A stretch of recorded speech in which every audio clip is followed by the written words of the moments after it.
الرحمن الرحیم. زما نوید خان نوم دی، جماعت اسلامي ګروپ زندې نایب صدر یم. دلته حصار یاسینزۍ سره زما تعلق دی. دلته شاته حسین آباد کې زموږ سره یو مریض پازیټیو ریپورټ راغلی د ارمای نه، او مسلسل زه سر داسې د ضلعي انتظامیه سره، کنټرول روم سره، ډبل 1 ډبل 2 سره، ډي ایچ کیو هسپتال سره مختلف ما رابطې وکړې، خو تر اوسه پورې سر داسې د اوسه پورې ټیم رانغی چې دا مریض یو سی په علاج ضرورت یو دلته یو سی په چارپور هسپتال کې دلته ضرورت دلته ایډمیټ کړي. نو لهذا تر اوسه پورې دا ټیم رانغی چې دا مریض یو شي او د مریض حالت ډېر سیریس شوي دي، د هغه سام بندېږي او د هغه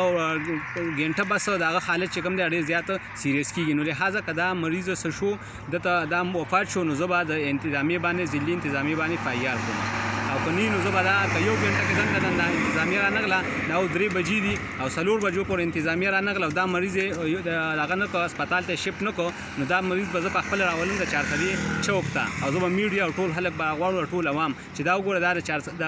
دا چارسدي د انتظامي دا حالت دي، د صحت دا حالت دي، دا وګوره چې زموږ یو کرونا مریض چې کوم دی هغه دلته